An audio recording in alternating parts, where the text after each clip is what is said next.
Has this ever happened to you? Standby main is good. All right, I'll set 5 and proceed to end phase. Draw phase anything?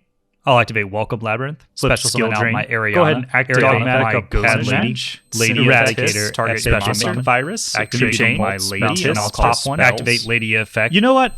I'm just gonna Solemn Judgment that. Ghost Bros Gaming. What is up, everyone? Today I am going to tell you how to beat that annoying Labrynth player at your locals. But before we get into it, please make sure you like and subscribe. It really helps the channel. All right, so first up, we're going to look at some of the problems that the Labrynth deck puts forward. So first off is Lady Labrynth, which is a set of any normal trap card from the deck when a trap card is activated.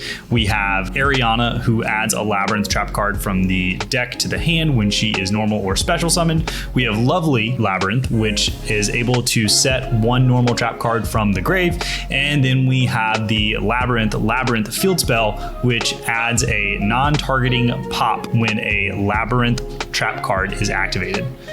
Additionally, we have the Big Welcome Labrynth, which is the new card that came out in Photon Hypernova, which makes this strategy competitively viable. It is a special summon of a Labrynth from the hand, deck, or graveyard, as well as a bounce if you control a level 8 Fiend. The Welcome Labrynth trap, which allows you to special summon a Labrynth from the deck and is able to set itself when a monster leaves the field due to your normal trap effect. We have Chandraglier, which is a quick effect discard to set one Labrynth spell trap from your deck. Then we have Labrynth Kuklok, which is a quick effect discard to be able to activate one trap that was set this turn. So they can actually set spell traps and activate one of them that turn if they have Kuklok.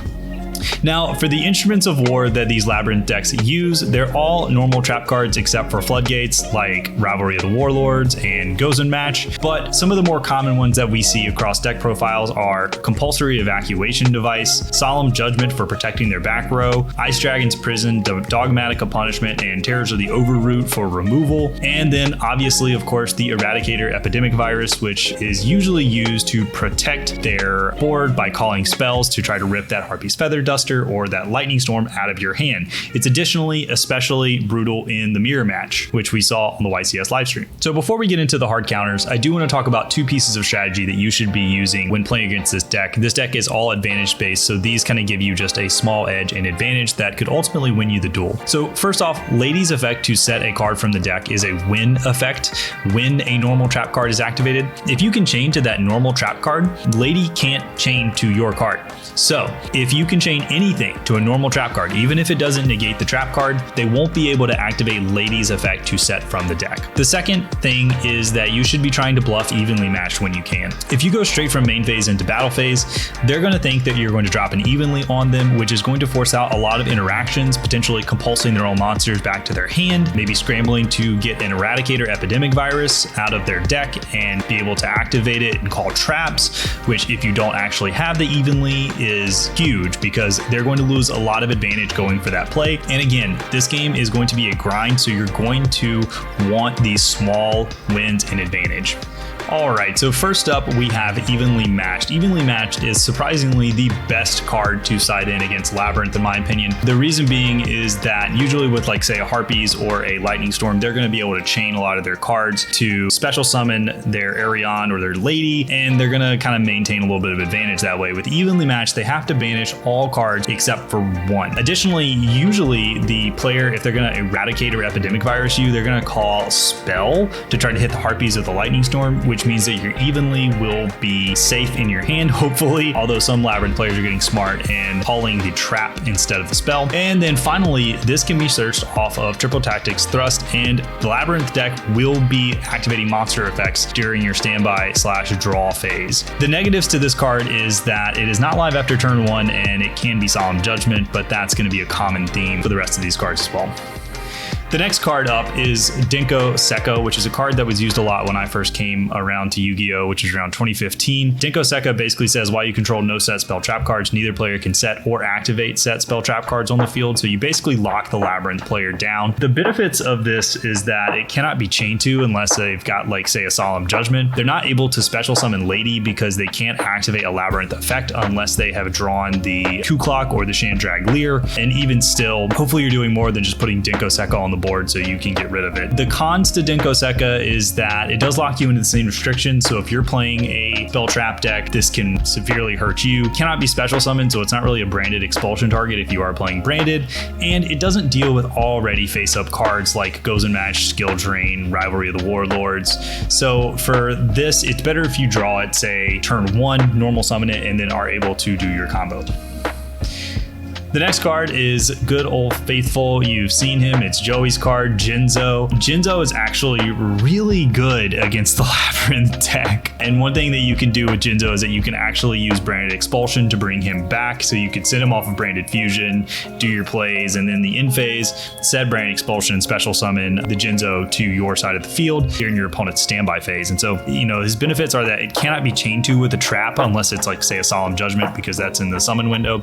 But they can't chain a trap to it. The opponent can't activate trap effects, and it negates all trap effects, including continuous traps that are already on the field. Again, you get that prevent lady special summon effect like you get with Dinko Seca. The cons to Jinzo are kind of the same as Dinko in that it does lock you into the same restrictions, and he doesn't negate trap effects in the graveyard like Big Welcome. So they are able to bounce your Jinzo if they're able to get a lady on field and a Big Welcome in the grave. Now, the next card I'm going to talk about is a card that everyone probably thought would be higher up, which is Harpies Feather Duster, and it is extremely good. You should be citing this card. Honestly, it's usually a GG if you are able to resolve this, but it's also searchable through Thrust, which is relevant because Labrynth usually will, in your standby phase or your draw phase, activate Welcome or a Big Welcome to special summon out an Arion so they can get a lady to hand. They're usually going to be activating monster effects, so Thrust is going to be live. The pros of Harpies are pretty clear. I mean, they're full spell trap white, they're non-targeting. The only downside is that it can be chained to, and that we have seen some Labrynth players citing Boo Boo Game early on. What Boo Boo Game says is that if this card is destroyed while it's set, then you can target 2 normal traps in your graveyard to set them. And what they'll do is they'll chain their lady to set this from the deck. And when you activate Harpies, set this, and then resolving backwards, the Harpies will destroy this and they'll get to set 2. Although I have seen a lot of Labrynth players not playing this recently, it is a thought to be had in that Harpies can be kind of worked around in the deck with Boo Boo Game.